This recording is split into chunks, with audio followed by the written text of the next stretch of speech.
Hello and welcome back to Dotspot. Right, in this one I'm going to show you how you can draw a hand holding something. So let's say we have a sword or a dagger or something like this, and you want to hold it aloft. So I'm going to show you how you can draw it from the front and the back.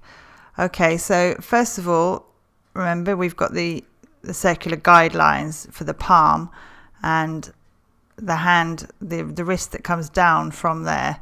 Now apart from that, we need to just put in the reference for where the sword's going to go, and then we can fill in the blanks.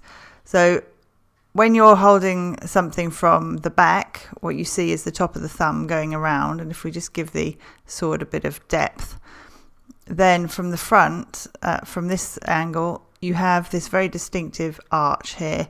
So you have one finger, 2 fingers, 3 fingers and 4 fingers, and they arch around like this and back to the wrist. Okay, so you can draw it in like this and just tidy it up.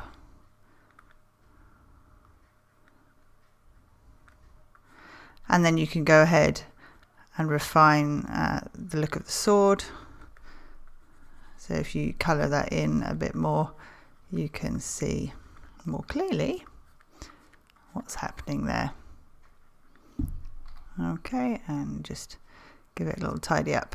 So you've got this distinctive arch here, which we mentioned in the introduction tutorial, where the knuckles of the second finger stick out further than the rest, and that's the thumb going around the back. You could of course do this with the thumb, but generally we tuck the thumb down and away, and you'll see it on the other side.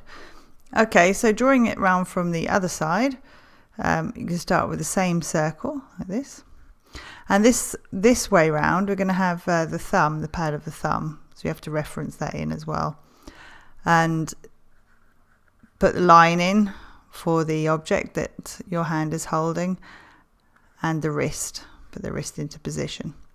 Okay, and now you can fill in the blanks. So the thumb comes up and is gripping like this. So draw the thumb first, because this one, the thumb goes over all the top of all the other fingers.